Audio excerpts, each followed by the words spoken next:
Hi guys, in this video we're going to talk about rheumatoid arthritis. Yeah, I'm sick right now and I sound a little bit like I swallowed a frog, but this video is actually due today. I was hoping to give it a couple of days and let my voice recover, but unfortunately my voice didn't come back in time. So it's a big problem. I'll re-record later, but I wanted to get this video out to you guys now. So in this video we're going to talk about rheumatoid arthritis. Rheumatoid arthritis is actually the most common inflammatory arthropathy, and it is actually a type 3 hypersensitivity. So pop quiz, let's recall all the way back to when we talked about hypersensitivities. What does that actually mean to you? Because right off the bat, that should tell you a couple of things. First off, let's remember our mnemonic for our hypersensitivities, acid, right? You can find this in all of the USMLE Step 1 prep books. So acid, A for allergy, C for cytotoxic, and I for immune complex. Type 3 hypersensitivities are immune complex disorders. So that means that they are mediated by basically antibodies that come together and form little networks, like so, okay? All right, so that's step one. We know it's an immune complex disorder. Because it's an immune complex disorder, we also know something else that we can follow clinically, and that is that it's going to eat up complement. So you're going to see complement proteins in the serum go down. So we're going to see complement deficiency in patients who have a type 3 hypersensitivity disorder. Specifically, we're going to see a deficit in C3 and C4 when there is an active type 3 hypersensitivity reaction going on. Now, the other main thing we know about type 3 hypersensitivities is that they are systemic. This, as well as the ability to cause complement deficiency, is what kind of differentiates type 3 and type 2 hypersensitivities, which are both antibody mediated. But in type 3 hypersensitivities, they're considered systemic because they happen all over the body, not just in one target organ. And that is certainly true for rheumatoid arthritis. It's affecting your joints, and we have joints all over our bodies. Hands are really commonplace, but you can also see it in other places like feet and knees. And the disease is going to happen wherever the immune complex deposits, not where it's formed. That's the other major difference. So let's get into some more of the specifics about rheumatoid arthritis. All right, as I already mentioned, rheumatoid arthritis is the most common inflammatory arthropathy, and women are 3 times more likely to develop RA than our male counterparts. And this is actually a pretty common trend that we hear throughout autoimmune diseases. It also, like most autoimmune diseases, has an HLA haplotype that it's associated with. And for rheumatoid arthritis, that's HLA-DR4, okay, which certainly indicates a role for CD4 positive T helper cells. The other thing that we need to keep in mind is kind of how this disease progresses. So the disease progresses when the inflamed synovium, so that space in your joints, actually begins to damage the cartilage, leading to bone erosion. This particular picture here basically just shows the extensive destruction of this particular joint, and you can actually see bone erosion right here at the arrowhead. And this is actually the hand of a patient with very severe RA. You can see these rheumatoid nodules on the hand, and the way the hand is being held. This patient is obviously in a significant amount of pain. There are specific criteria for diagnosing RA. These are criteria that were released in 2010 by the Rheumatoid Foundation, but your pathophys discipline directors are going to cover this. I'm more concerned with you knowing the immunology behind it, because we actually have some really great medications that specifically get at inhibiting the inflammatory pathway that mediates damage. As this disease progresses and we see more and more of the inflamed synovium damaging the cartilage and more bone erosion, we're going to see patients suffering from chronic pain and eventually loss of function, where they won't be able to use the joint the way they once were able to, and that will of course lead to disability. So this is a progressive illness. So being able to inhibit the inflammation that actually leads to the long-term consequences of RA is a really incredible tool that we are constantly expanding on. Okay, so how does RA happen? Well, we don't actually know. Like most of the autoimmune diseases, its etiology is still somewhat in question. Like I said, we know some things that are more common, like that HLA-DR4 haplotype, but we don't really know what causes it. It's probably some combination of genetics, environment, and then immune regulation or trauma, because that's pretty much what we think causes all autoimmune disease, really, is some combination of these three factors, but we don't know specifically. But we do know a couple things. First off, we know that because there's HLA-DR4, T cells have to be involved. Why? Because this particular haplotype is the MHC that works with CD4 positive helper T cells. So we know that's involved. We also know it's an immune complex disorder. So we know B cells are being triggered to produce antibodies that are reacting to self for some reason. And because both of these are leading to self-damage, we know that our immune regulatory mechanisms failed. So let's think about what our immune regulatory mechanisms are again, really quickly.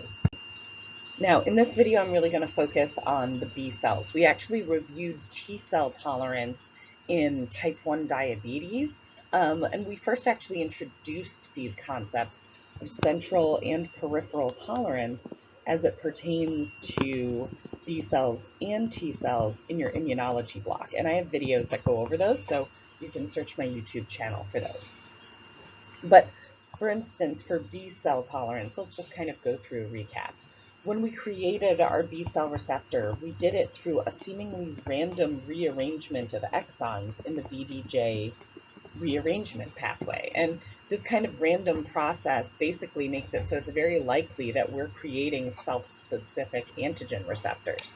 So we then needed to check to make sure that these antigen receptors weren't reactive to self, and that process is known as central tolerance. For B cells, they do this during a negative selection process. And what they do is basically if you remember your B cell receptor, it's basically like an IgG that is attached to a B cell, except it has an IgM backbone, right? Because that's always what the B cell receptor is. So there's a heavy chain and there's a light chain. When it's made its heavy chain and its light chain and it's expressing IgM on the cell surface, in the bone marrow, it's going to be exposed to a variety of self-antigens, okay? So if it recognizes these self-antigens with a very high affinity or avidity, now let's just remember what those are. Affinity is basically how strongly does it recognize an antigen at one of these points, right? The affinity is just the strength between the B cell receptor antibody binding region and the antigen at one spot. The avidity, on the other hand, is basically the sum of the strength of all of the antigen binding sites for one particular antigen binding receptor. It typically is more than just the sum of the affinities, but that's kind of the way you can think about it, okay? So we've got these self-antigens because we have AIR, right? The autoimmune regulatory gene that's expressed in the bone marrow that's going to express self-antigens so that then our B cell receptors that we just made can try to react with it. If it doesn't recognize it at all, it's a non-self-reactive B cell, it completes its development, it's going to upregulate some IgD on the surface, that's its driver's license, and it's going to head out of the bone marrow. If it recognizes it very strongly, super, super strong in either affinity or avidity, it's probably going to die by apoptosis because that's too big a risk. Now, it does have the option to try to go back and remake this light chain, right? So it can go back and try to make a new antigen receptor that is not self-reactive. But if it keeps making a self-reactive antigen receptor, it's going to die. And that's known as clonal deletion. Now, there is a weird in-between. Let's say it has a low affinity for self-antigen. At that point, it could reduce receptor expression, so it has less of these on its surface, and its threshold for getting activated is much, much higher. So technically, this would be a self-antigen-specific B cell that could be released out to the periphery, but its likelihood of ever getting activated is very low. It's more likely to remain an anergic B cell. But these cells in particular are kind of low-hanging fruit for the inducement of an autoimmune disease because they are self-antigen-specific cells that are being released. Okay, so back to rheumatoid arthritis. So remember, we know that rheumatoid arthritis is an immune complex disorder. So when we know that it's an immune complex disorder, we know that we need antibodies, and that the antibodies are what are going to be part of what's mediating the pathology. And some of the antibodies for rheumatoid arthritis have already been identified, the most common of which is rheumatoid factor. So rheumatoid factor is kind of an odd thing. It's an antibody to an antibody. Okay, I know that's a little strange, but basically it's an antibody that targets the Fc region of another antibody. This antibody can be any isotype. It can be an IgG or IgM, which are the most common, but we've also seen IgA, IgE, IgD, can be any of the isotypes. Why this is really important is, think about it. You now have an antibody to antibodies. That's exactly what an immune complex is. So it makes a lot of sense why this rheumatoid factor is actually involved in the pathogenesis of disease. Rheumatoid factor can actually be found in healthy individuals too, though. So just identifying rheumatoid factor in a person does not automatically give them the diagnosis of rheumatoid arthritis. And there's actually a range. So as far as I know, the normal range in healthy individuals is a ratio of like 1 to 16 or less than 15 units per ml, but certainly look at pathology and pathophys for what they say are the correct units for a normal range for rheumatoid factor. The other major antibody we hear about is ACPA, or anti-cyclic citrullonated peptide. This is basically another one of those antibodies that we can find in normal healthy people. So in normal healthy people, you might find anti-cyclic citrullonated antibody peptide, or let's just call it what's a lot easier to refer to it as anti-CCP. If you see less than 20 units per ml, that's actually considered a fairly normal amount. We'll see it in patients. But you might see a higher rate in patients who have rheumatoid arthritis. It's important to note that a patient might have one of these or while the other is negative. So you could have a patient that has a pretty high rheumatoid factor but no anti-CCP, or pretty high anti-CCP and no rheumatoid factor. That's not uncommon, but they are both still indicators that a patient could be having a rheumatoid process. So what is anti-CCP? Anti-CCP is basically an antibody to peptides that have been citrullinated. What the heck is citrullination? So citrullination is something that can happen during the inflammatory process. Basically, an arginine amino acid residue can be enzymatically converted into citrulline residues in the protein, and this is something that happens to vimentin and some other proteins. And when this happens, it can so drastically change the shape or the appearance of the peptide that now the body thinks it's foreign and now it attacks it. Okay, so how does damage in RA actually happen? So we can actually break this down into kind of the work of cytokines and the work of immune complexes. And the synovium of a patient with RA is just chock full of immune cells. So you've got mass inflammatory migration into this very small area. And prominent among this are your CD4 positive T cells. So you can see here we've got CD4s that are Th17s and CD4s that are Th1s, okay? And this is really important because the CD4s are actually what's going to mediate all of the cytokines that are going to lead to a lot of the damage, all right? So the important pro-inflammatory cytokines still haven't changed. We're still talking about your TNF alpha, IL-17, IL-1, IL-6, and then, oh, that's IL-2, but we could throw some IL-2 in here as well, IL-12, and then IL-8 for recruitment. We also might consider interferon gamma, and some of the matrix metalloproteinases that are also going to cause destruction. All right. So if we look at this particular figure, which I actually borrowed from a Nature review, they make the most beautiful drawings. As the disease is progressing, we're going to see this inflammation step up over and over and over again. So what initially happens is that an antigen presenting cell presents some sort of self or non-self antigen to the T cell. The T cell is then going to differentiate into a type 1 or a type 17 cell based on the cytokines that are present that might be contributing to its phenotype.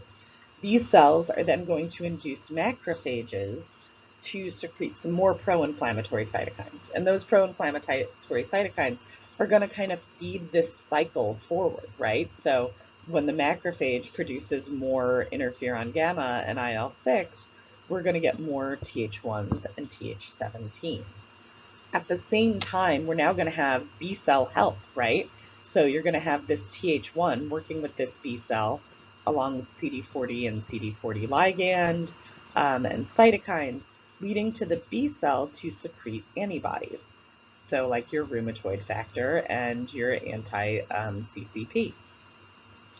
So this is going to promote that immune complex. So you're going to get that differentiation into the plasma cell and the immune complexes.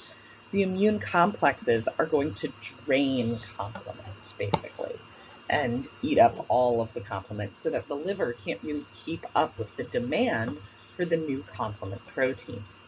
And then furthermore, with all of these inflammatory cytokines in the area, we're going to have activation of osteoclasts and chondrocytes.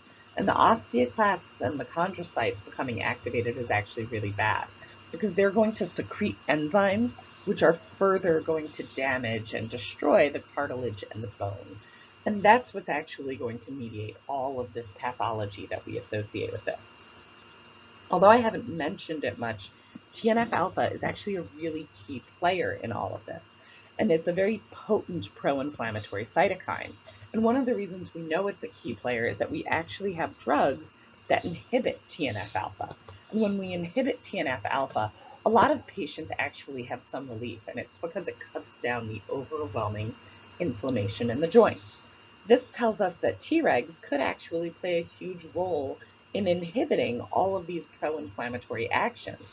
But the pro-inflammatory response is so overwhelming that Tregs don't really get a chance to actually stop the response where we need it to. And that's what's actually mediating the damage in this particular disease. That's all I have on rheumatoid arthritis. Check out your notes for pathophys and pathology for more information on the tests and the diagnosis.